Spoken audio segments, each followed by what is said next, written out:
The music legend experienced several health scares throughout his life and called himself a survivor in his Netflix documentary. After an impressive career that spanned decades, music legend Quincy Jones has died. Known for his work as a record producer, composer, arranger, songwriter, and jazz musician, Jones worked with a plethora of iconic artists, ranging from Michael Jackson to Frank Sinatra.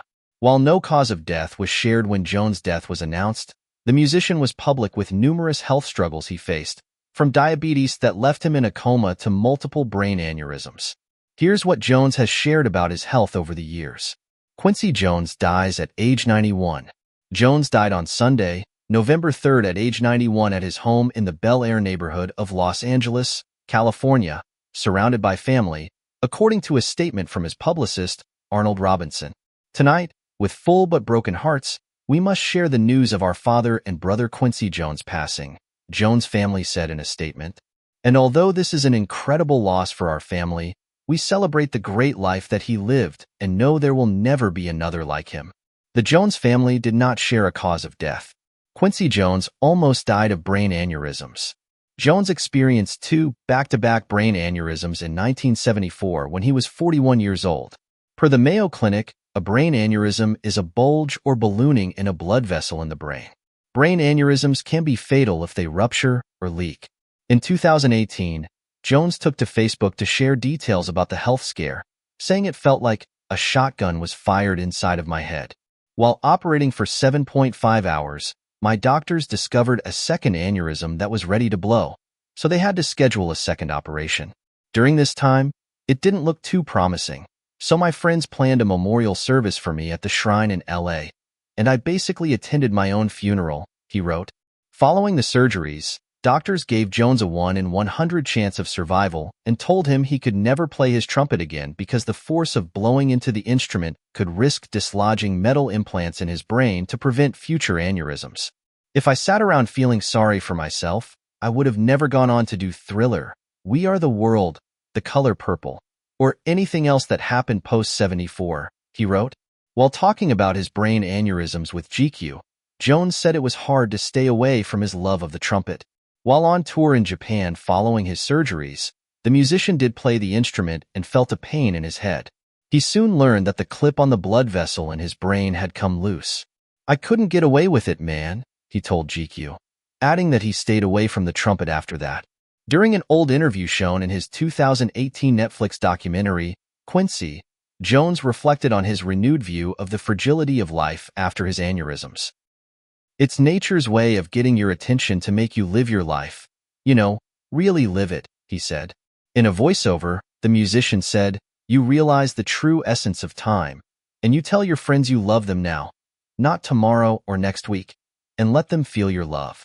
Jones detailed the recovery process in an old interview that was featured in the documentary, saying he had to undergo therapy to be able to write again and experienced dropouts in memory.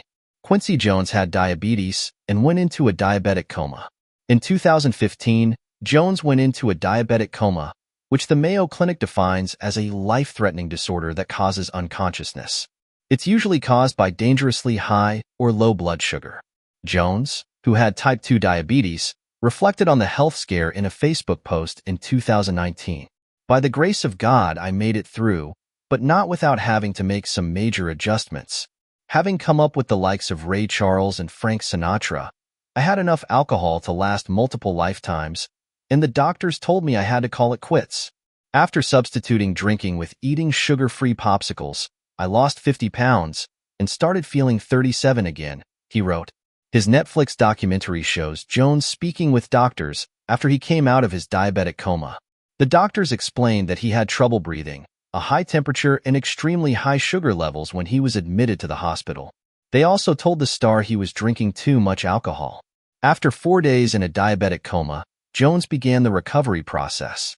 Speaking with his daughter 2 months later, Jones called the experience a wake-up call and said the support of his family helped him get his S together quick.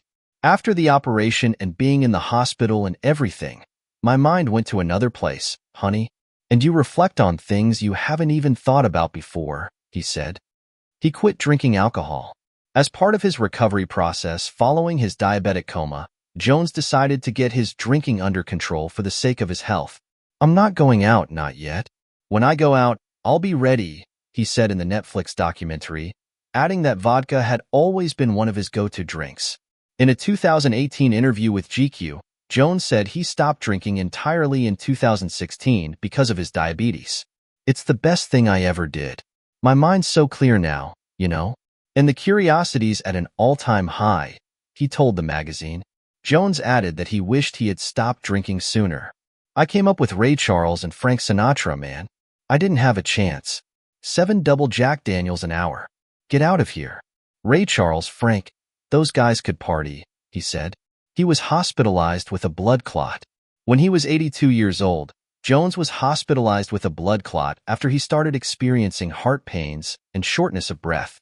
At a subsequent doctor's appointment, which was featured in his Netflix documentary, Jones was told he had a close call and avoided sudden death. When Jones said he had a few trips planned in the coming weeks, the doctor warned him that he had to be careful about traveling in his current state. "I want to start exercising too," Jones said. The doctor said he thought there was a 90% chance Jones would leave the hospital in a wheelchair. "No way. I'm a responder and a survivor," Jones told his doctor.